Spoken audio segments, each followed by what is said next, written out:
and all you people there, make sure y'all just stay tuned to Caribbean Focus. Stay focused. All right, Caribbean Focus TV viewers, we are here at the Atlanta Cultural Festival. It is the 6th annual event this year. It's a little hot outside. We've been out here all day long, but Caribbean Focus, I want to introduce you to a very special individual. Right now in theaters, Straight Outta Compton is hot. It's on fire. And one of the special characters that appears in the movie is Tupac Shakur. Tupac Shakur is played by Georgia's own Marcc Rose. So Caribbean Focus, please allow me to introduce you to Mr. Marcc Rose. How are you today? Thank you. I'm good. Thank you. I'm really good. I'm enjoying myself, turning up. I'm Trinidadian. I'm here partying with my Caribbean people. It's beautiful.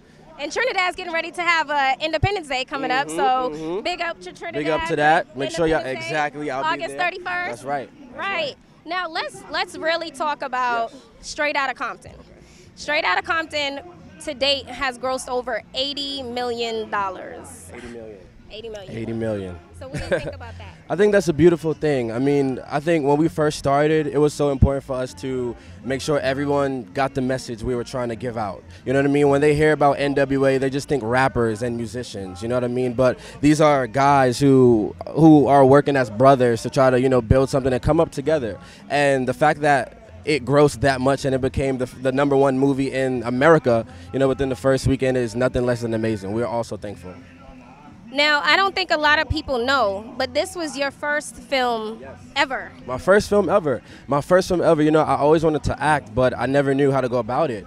You know, pretty much one thing led to another. I moved out to Los Angeles when I was 20. I'm 23 now, so that was 3 years ago. And I got into acting classes and, you know, started getting auditions and casting calls. And now we're here, Straight Outta Compton, #1. And yeah, it's beautiful. And a lot of people are talking about you because of how closely you actually resemble Tupac. And on your Instagram, you have side-by-sides of yourself and Tupac Shakur, and the resemblance is amazing. So when you look in the mirror, do you like channel that energy? I definitely channel it when I need to channel it, as far as like what I did for Straight Outta Compton. Yeah, and it's crazy, when we were on set, even the whole prep, when I found out that I got the part, it was like, okay, you know, let's prep, let's get excited. But it wasn't until I was in my dressing room and I had the hair, the makeup, I was bald, and my barber turned me around. And when I looked in the mirror, I was like, okay, okay, yeah. You know, it was pretty serious. Now, have you gone to the movie theaters and like watched it? Yes, I actually just came. Well, when I found out Atlanta was #1, I told my team that I have to come out here and celebrate. You know what I mean? It's only right, me being growing up here. And yesterday we was at Regal Cinemas out in McDonough. And the reaction was like beautiful. The love was beautiful. You know, I watched the movie with a few people and I took pictures and signed some autographs and stuff. Yeah, it was beautiful. So did you hear, because I also went and saw it, when your scene come up, did you hear people say, oh my God, he looks just like Tupac? I did. I heard people, they were saying it's a hologram. I heard people saying that's a hologram. And I think just hearing that and being able to sit next to these people and hear the reaction that they get is like, it's amazing. I definitely hear it's crazy. How much studying did you actually do for the role? A lot, intense studying. I've been following Tupac Shakur's. I've always been following. I'm a huge fan. You know, huge fan since I was a kid. But actually studying for the role, it happened prior to NWA, prior to me doing Straight Outta Compton. I actually started working with John Singleton on the Tupac biopic about a year ago. And, you know, so much that goes on behind the scenes that a lot of people don't really know. And long story short, the project was put on hold. But all in that time, I've been prepping and, you know, studying for the whole biopic in itself. So when I got the call that I got the audition and landed it, it was like, cool, now I can just, you know, show the world what I've been working on and what I've been training on, you know? Now you talk about Tupac Shakur and his music.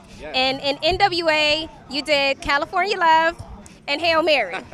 So two classics. What is your favorite Tupac song? Oh my God, I think it would have to be, it's two. Can I name two? All right, it's going to have to be Hit 'Em Up. I'm sorry. And the second one, I think I'm going to have to go with Brenda's Got a Baby. And I say those two because they're so diverse. And that's the type of person that Tupac was. He's a Gemini, so it was two sides. So he can go on Hit 'Em Up, but then he could go right back down and talk about women's rights and beliefs, and Brenda's Got a Baby. So it's definitely those two. What's yours? I want to ask you real quick. Dear Mama. Okay. I love Dear Mama. Okay. Gotta keep your head up. Keep your head up, yeah. Yes. I love that one.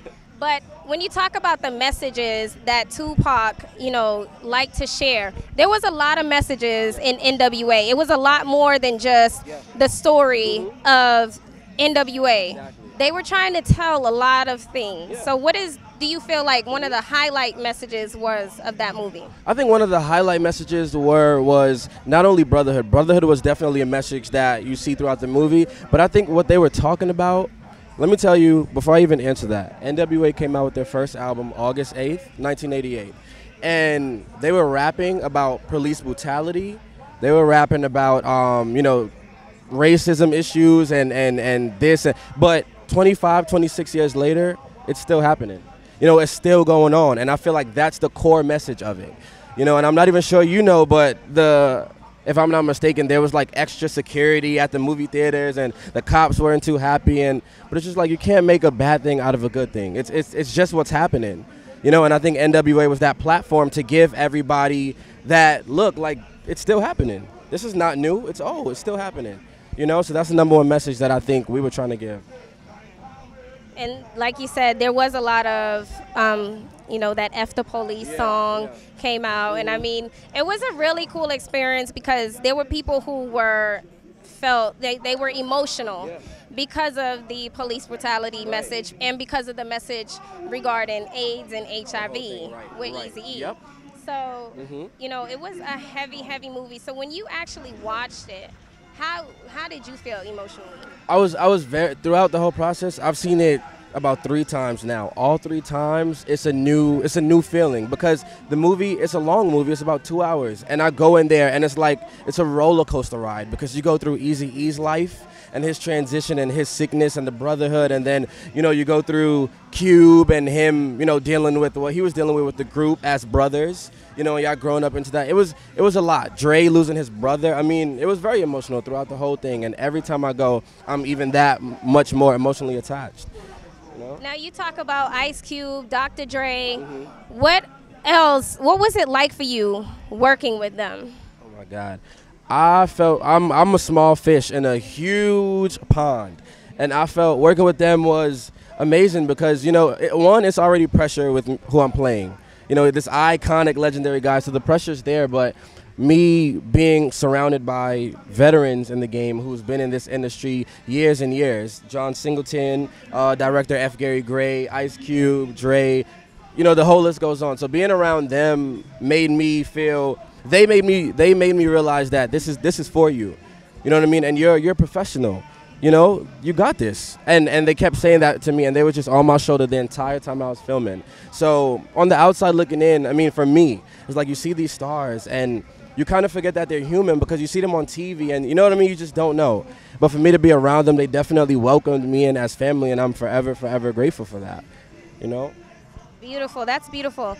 Now, is it true that you filmed your scene on Tupac's 44th birthday? Yes, I did. It was his 44th birthday, and it was crazy because it wasn't planned. Believe it or not, that was not planned at all. And I came to set that day. I knew it was Tupac's birthday, but I didn't know if everybody else knew. And when I came to set, they was like, yo, Pac, happy birthday, happy birthday. Everybody singing happy birthday. It was a real deal. And I felt as I was in my scene, I felt the whole entire day we was on scene. It was just eerie. It was eerie, like his spirit was just around, you know what I mean? And people cried on set, and Pac's old friends came to set, and they cried, and it was very spiritual. It was a real deep moment. Yeah, his 44th birthday, unplanned. Beautiful moment. Yeah. That's just crazy for your career to be playing such an icon, and what you filmed was on that person's birthday. That's just really nice. Now, there's been a lot of talk about you, despite how briefly you were in the movie. There's been a lot of talk about you. Now, Vanity Fair magazine, it's a very prominent magazine. It's published across the country. And when they spoke about you, they said that you are a surprising force within the movie. How does that make you feel? I'm elated. I'm elated to hear that because it's like, it makes me feel like I did my job. You understand what I'm saying? It makes me feel like what I set out to do, what we set out to do, and make everyone believe that this is Pac's presence, it worked and then some. You understand what I'm saying? So to read things like that and to get phone calls and hear that, it's like I'm so thankful. I'm so appreciative. And my most important thing when I went into it, I told myself that I didn't want to make it a comedy, or I wanted the people to be able to relate. I wanted his fans to see him. You understand? I wanted his family to see him. And that's the only thing I was trying to do. So like I said, to read about that is like I did my job. It's my pat on the back. Like, I did it, and I'm so thankful. And what about his mother? Did you get a chance to meet his mother? Queen. She's a queen. She's a beautiful, beautiful queen. I met her. He had something at the Grammy Museum in L.A., and it was a humongous thing. A lot of people came out, and it actually had his lyrics, the lyric books he wrote, Brenda's Got a Baby. It had his clothing that he wore to a whole bunch of these big events, and it was beautiful. His mom walked in, graced the room. She's so elegant and she's so well respected, and for me to be in her presence as someone who was a part of the Black Panther movement, it's so emotional for me just sitting here to talk about it, because she took me and she hugged me, she looked at me, she hugged me again. You know, we had so many personal conversations, and that's just something that I'll never ever forget in my life. I'm forever thankful for that.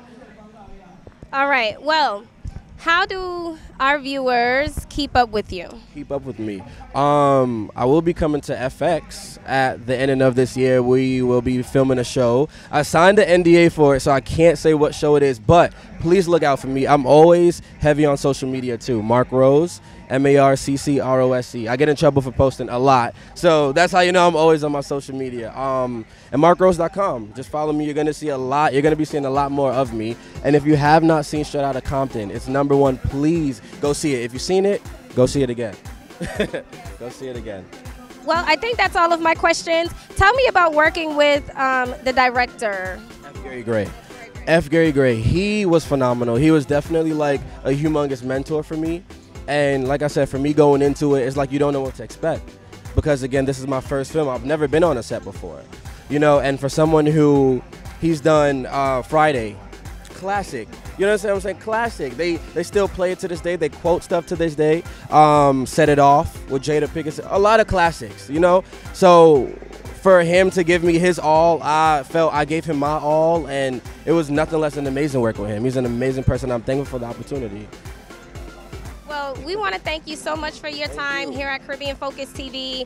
Again, if you haven't seen Straight Outta Compton, go see it. It's an amazing, amazing movie. Thank you so much for your time, everybody. Marcc Rose. Thank you. I appreciate you guys. Thank you. Trinidad and Tobago. Trinidad and Tobago all day. We representing today. All right. Let's have a good time. All right. So everybody, make sure that you stay tuned and you stay focused.